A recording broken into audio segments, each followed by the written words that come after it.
नमस्कार बच्चों, जय श्री कृष्णा। तो आज हम अध्याय 1 पढ़ रहे हैं किशोरावस्था में विकास, शारीरिक विकास, गत्यात्मक और यौन विकास के बारे में इस लेसन के अंदर हम अध्ययन करेंगे। तो आइए बच्चों, चलते हैं हम टेक्स्ट बुक की ओर। तो बच्चों, यदि हम देखें तो किशोरावस्था जो शब्द है ये अंग्रेजी भाषा के एडल्सन शब्द से लिया गया है। ये एडल्सन शब्द का ही हिंदी अर्थ है, हिंदी पर्याय है। और एडल्सन जो शब्द है इसकी उत्पत्ति लैटिन भाषा से मानी गई है और इसका अर्थ होता है बढ़ना या फिर विकसित होना। तो हम कह सकते हैं कि किशोरावस्था का अर्थ है बढ़ना या फिर विकसित होना। तो किशोरावस्था को इंग्लिश में एडल्सन बोलते हैं, ये लैटिन भाषा का शब्द है और इसका अर्थ होता है बढ़ना या विकसित होना। तथा बाल्यावस्था से प्रौढ़ावस्था तक महत्वपूर्ण परिवर्तन, इसके अंदर बाल्यावस्था से लेकर के और प्रौढ़ावस्था तक कई प्रकार के परिवर्तन होते हैं, जैसे शारीरिक परिवर्तन है, मानसिक परिवर्तन है, अल्प बौद्धिक परिवर्तन है। ये सभी इस किशोरावस्था के अंदर देखने को मिलते हैं। यदि हम किशोरावस्था की बात करें तो 10 वर्ष से लेकर 19 वर्ष तक की जो आयु होती है वो किशोरावस्था की आयु कहलाती है। कुछ मनोवैज्ञानिक इसको 13 से 18 वर्ष के बीच की आयु मानते हैं और कुछ मनोवैज्ञानिक जो है इसको 13 से लेकर के और 24 वर्ष तक की आयु भी मानते हैं। तो हम कह सकते हैं कि कॉमन जो किशोरावस्था की आयु होती है वो 10 वर्ष से लेकर 21 वर्ष तक की आयु होती है। अब चलते हैं आगे। अब देखिए, एल कार्माइकेल नाम का एक वैज्ञानिक है। इन्होंने 1968 के अंदर किशोरावस्था की एक परिभाषा दी है। इन्होंने कहा है कि किशोरावस्था जीवन का एक ऐसा समय है जिसमें एक अपरिपक्व व्यक्ति का शारीरिक मानसिक विकास जो होता है चरम सीमा की ओर होता है, अग्रसर होता है। यानी कि एक अपरिपक्व व्यक्ति जो है उसका शारीरिक और मानसिक विकास जो है एक चरम सीमा की ओर अग्रसर होता है, से हम कहते हैं किशोरावस्था। इसके साथ ही हम ये कह सकते हैं कि किशोरावस्था जो है यौनारंभ का ही दूसरा नाम है, हम ऐसे भी कह सकते हैं।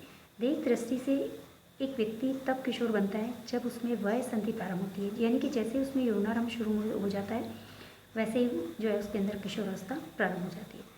और जब उसमें संतान उत्पन्न करने की योग्यता भी प्रारंभ हो जाती है। किस समय? यौनारंभ के समय, किशोरावस्था के समय। वास्तविक आयु की दृष्टि से बालिकाओं में ये यौनारंभ जो होता है वो 12 वर्ष की आयु से लेकर 15 वर्ष तक की आयु के मध्य होता है। और इस आयु अवधि में 2 वर्ष की आयु किसी और घट या बढ़ सकती है। कहने का मतलब ये है कि ये यौनारंभ जो है 12 वर्ष से लेकर 15 वर्ष की आयु के बीच में शुरू हो जाता है और बालकों में कभी ये 12 वर्ष से अधिक उम्र में जो है शुरू होता है या फिर कभी जो है कम उम्र में जो है शुरू हो जाता है। कहने का मतलब ये 1-2 साल जो है इसकी उम्र घटती बढ़ती रहती है। बालकों के लिए ये यौनारंभ का प्रारंभ जो होता है इसी आयु में ही प्रारंभ होता है कभी कभी, और बालिकाओं की अपेक्षा ये 1 या 2 वर्ष देर से भी प्रारंभ हो सकता है। किसमें? बालकों में। हम कह सकते हैं कि बालकों के अंदर ये 1-2 साल का गैप हो सकता है कि जैसे बालिकाओं के अंदर जो है 12 वर्ष के अंदर ये यौनारंभ शुरू हो गया और बालकों के अंदर जो है 14 वर्ष में हो सकता है ना, या फिर 13 वर्ष में भी हो सकता है ना। 1-2 साल का जो इनमें फ़र्क रह सकता है। अब चलते हैं, जर्सेल नाम के जो वैज्ञानिक हैं इन्होंने 1978 के अंदर अपनी एक अलग परिभाषा दी है किशोरावस्था के लिए। इन्होंने कहा है कि किशोरावस्था जो है यौनारंभ के बाद की अवस्था है। वय संधि का मतलब क्या है? यौनारंभ। तो यौनारंभ के बाद की अवस्था को क्या कहा है? किशोरावस्था का है। और जर्सेल ने क्या कहा है कि किशोरावस्था वह अवस्था है जिसमें कि एक विकासशील व्यक्ति जो होता है वो बाल्यावस्था से लेकर परिपक्वता की ओर जो है वो बढ़ता जाता है। बाल्यावस्था से लेकर के परिपक्वता की ओर बढ़ता है, इसे क्या कहते हैं? किशोरावस्था कहा है। किसने? जर्सेल नामक वैज्ञानिक ने। हाँ, तो बच्चों, हम किशोरावस्था को किसी निश्चित अवधि की सीमा में नहीं बांध सकते, क्योंकि ये अवधि जो होती है तीव्र गति से होने वाले शारीरिक परिवर्तनों पर निर्भर करती है और यौन विकास पर निर्भर करती है। और यौन विकास से ही प्रारंभ होकर के प्रजनन परिपक्वता तक की ये अवधि जो है वो क्या कहलाती है? किशोरावस्था कहलाती है। तथा विश्व स्वास्थ्य संगठन यानी कि WHO ने जो है किशोरावस्था की परिभाषा दी है कि यौन लक्षणों के प्रकट होने से लेकर के यौन और प्रजनन परिपक्वता की ओर अग्रसर होने का जो समय होता है उसी को WHO ने क्या कहा है? किशोरावस्था नाम दिया है। अब चलते हैं बच्चों आगे। यानी WHO ये मानता है कि जब व्यक्ति मानसिक रूप से प्रौढ़ता की ओर अग्रसर होता है, समझदार होता जाता है, वह सामाजिक और आर्थिक दृष्टि से अपेक्षाकृत आत्मनिर्भर हो जाता है, तथा जिससे कि समाज में वो अपनी एक अलग पहचान बनाता है। इस अवस्था को उन्होंने क्या कहा है? किशोरावस्था कहा है। किसने? WHO ने। अब चलते बच्चों किशोरावस्था में विकास, शारीरिक, अध्यात्मक और यौन विकास। तो बच्चों किशोरावस्था में केवल शारीरिक परिपक्वता ही नहीं आती है, बल्कि सभी प्रकार की परिपक्वता जो है वो आती है, इसके अंदर पाई जाती है। पहले लोग जो है यौनारंभ और किशोरावस्था में कोई अंतर नहीं मानते थे। ऐसा माना जाता था कि यौनारंभ और किशोरावस्था एक ही है, क्योंकि शारीरिक विकास पूरा हो जाने तथा संतान पैदा करने योग्य हो जाने पर उनको प्रौढ़ मान लिया जाता था। जैसे ही उनका शारीरिक विकास हो जाता और साथ साथ जब वो वैवाहिक जीवन में प्रवेश कर जाते, गृहस्थ आश्रम को संभालने लग जाते और संतान पैदा करने के योग्य हो जाते तो उनको प्रौढ़ मान लिया जाता था। लेकिन किशोरावस्था के महत्व को स्वीकार किया गया तो ये देखा गया कि किशोरावस्था में शारीरिक परिपक्वता के साथ साथ मानसिक, सामाजिक और संवेगात्मक परिपक्वता भी पाई जाती है। प्राचीन समय में ऐसा माना जाता था, लेकिन वर्तमान समय के अंदर किशोरावस्था के अंदर शारीरिक विकास, मानसिक विकास, संवेगात्मक विकास है ना, और सामाजिक विकास, सभी प्रकार की जो है परिपक्वता जो है वो किशोर के अंदर देखने को मिलती है। इसीलिए आधुनिक युग में आज किशोरावस्था के अंतर्गत परिपक्वता का अध्ययन किया जाता है।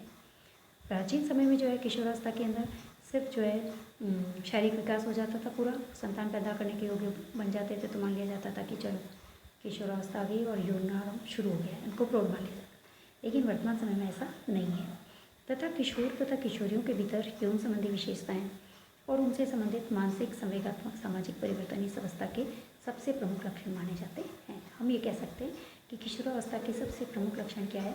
उनके सामाजिक, मानसिक, संवेगात्मक सभी प्रकार के परिवर्तन ही किशोरावस्था के प्रमुख लक्षण माने जाते हैं। लेकिन व्यक्तिगत भिन्नताओं के कारण कुछ बालकों में ये लक्षण पहले शुरू हो जाते हैं और कुछ बालकों के अंदर ये जो है 1-2 वर्ष बाद जो है अभिव्यक्त होते हैं। सही, कुछ बालकों में किशोरावस्था 10 वर्ष से शुरू हो जाती है, कुछ बालकों में 12 वर्ष से शुरू होती है ना। तो किशोर में पाई जाने वाली समायोजन क्षमताओं और सामाजिक संबंधों का स्वरूप पूर्व और उत्तर किशोरावस्था में एक सा नहीं होता। बिल्कुल सही है कि यदि हम देखें किशोरों के अंदर विभिन्न प्रकार की समायोजन जो क्षमताएं हैं और उनके जो सामाजिक संबंध है उनका स्वरूप जो है पूर्व किशोरावस्था और उत्तर किशोरावस्था के अंदर एक जैसा नहीं दिखाई देता।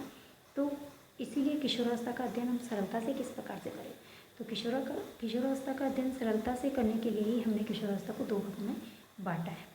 तो 2 भाग कौन कौन से हैं? एक तो है पूर्व किशोरावस्था, दूसरा है उत्तर किशोरावस्था। अब चलते हैं सबसे पहले पूर्व किशोरावस्था।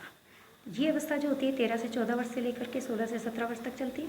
लड़कियों में इस अवस्था की बात करें तो 13 वर्ष की आयु से लेकर 16 वर्ष तक होगी और लड़कों में लगभग 1 वर्ष बाद प्रारंभ होती है, यानी कि 14 वर्ष से शुरू होगी, है ना, और 17 वर्ष तक चलेगी। उत्तर किशोरावस्था जो होती है वो लड़कियों की 16 से 17 वर्ष से लेकर 20 से 21 वर्ष तक चलती है और लड़कों की जो है 18 वर्ष से लेकर के और 21 वर्ष तक की आयु जो है उत्तर किशोरावस्था की कहलाती है। इस प्रकार हम कह सकते हैं कि पूर्व किशोरावस्था और उत्तर किशोरावस्था के बीच की जो विभाजक रेखा है वो 17 वर्ष को हम मान सकते हैं, 17 वर्ष के आसपास मान सकते हैं। जबकि बच्चा जो होता है, बच्चा या बच्ची हमारी जो होती है, लड़का या लड़की, वो 11th क्लास के अंदर, 11 से 12वीं कक्षा के अंदर होते हैं। 11वीं कक्षा के अंदर जब होते हैं तो हम मान सकते हैं ये इनकी जो है वो पूर्व और उत्तर किशोरावस्था की विभाजक रेखा मान सकते हैं उसको। और उसी समय माता पिता जो होते हैं उन्हें प्राय वयस्क समझने लग जाते हैं। माता पिता जो है उनको बहुत बड़ा समझने लग जाते हैं, है ना। और प्रौढ़ों के कार्य क्षेत्र में प्रवेश करने के लिए या तो प्रौढ़ों के कार्य क्षेत्र में भाग लेने या फिर कॉलेज या किसी व्यवहारिक प्रशिक्षण में जाने के लिए उनको तैयार समझा जाता है, यानी कि उनको समझदार समझा जाने लग जाता है। माता पिता उनको व्यस्त समझने लग जाते हैं। इसी तरह स्कूल में भी बालकों की स्थिति ऐसी हो जाती है कि वह नई जिम्मेदारियों का अनुभव करने लगते हैं और अब वो जिम्मेदार बन जाते हैं, परिपक्व हो जाते हैं, उनमें स्थिरता आ जाती है ना। और लड़कियों की अपेक्षा लड़कों में जो है परिपक्वता थोड़ी देर से आती है। लड़कियां जो है ज़्यादा जल्दी समझदार हो जाती है लड़कों की अपेक्षा, लड़के थोड़ी देरी से समझदार होते हैं। अब देखो कुछ बाल मनोवैज्ञानिक जो है इन्होंने किशोरावस्था की व्याख्या यहाँ पर 3 भागों में किशोरावस्था को बांटा है। जैसे एक तो पूर्व किशोरावस्था, दूसरी प्रारंभिक किशोरावस्था और तीसरी उत्तर किशोरावस्था। 3 भागों में विभाजित किया है। पूर्व किशोरावस्था में लड़कों की आयु 11 वर्ष से लेकर के 12-13 वर्ष तक, जबकि लड़कियों की आयु 10 वर्ष से लेकर 11 वर्ष तक मानी गई है पूर्व किशोरावस्था में। इसी प्रकार जो प्रारंभिक किशोरावस्था के अवस्था में लड़कों की आयु 13 से 17 वर्ष और लड़कियों की आयु 12 से 16 वर्ष तक मानी गई है। तीसरी आती है हमारी उत्तर किशोरावस्था। उत्तर किशोरावस्था के अंदर लड़कों की आयु जो है 18 से 21 वर्ष, लड़कियों की आयु जो है 17 से 20 वर्ष या 21 वर्ष तक मानी गई है। तो कुछ मनोवैज्ञानिकों ने वैसे तो किशोरावस्था को 2 भागों में बांटा है, पूर्व किशोरावस्था, उत्तर किशोरावस्था, लेकिन कुछ बाल मनोवैज्ञानिक जो है उन्होंने किशोरावस्था को 3 भागों में बांटा है, पूर्व किशोरावस्था, प्रारंभिक किशोरावस्था और उत्तर किशोरावस्था। हाँ, तो बच्चों देखो कि इस वर्गीकरण से हमें ये पता चलता है कि लड़कियां जो होती है लड़कों की अपेक्षा जल्दी परिपक्व हो जाती है, और पूर्व किशोरावस्था के तुरंत बाद ही जो है वो प्रारंभिक किशोरावस्था शुरू होती है, फिर उसके बाद उत्तर किशोरावस्था चलती है। और इस तरीके से जो है लड़के जो होते हैं वो लड़कियों की अपेक्षा थोड़े अपरिपक्व रहते हैं, और जब लड़कियों के साथ साथ उनको भी घर और स्कूल में जो है अधिक परिपक्व स्थिति जब प्राप्त होती है तो वह भी जो है धीरे धीरे व्यवस्थित हो जाते हैं, परिपक्व हो जाते हैं, और लड़कियों की तरह जो है व्यवहार में उनमें भी जो है वो परिवर्तन दिखाई देने लगता है, उनमें भी स्थिरता आ जाती है ना, वो भी स्टेबल हो जाते हैं।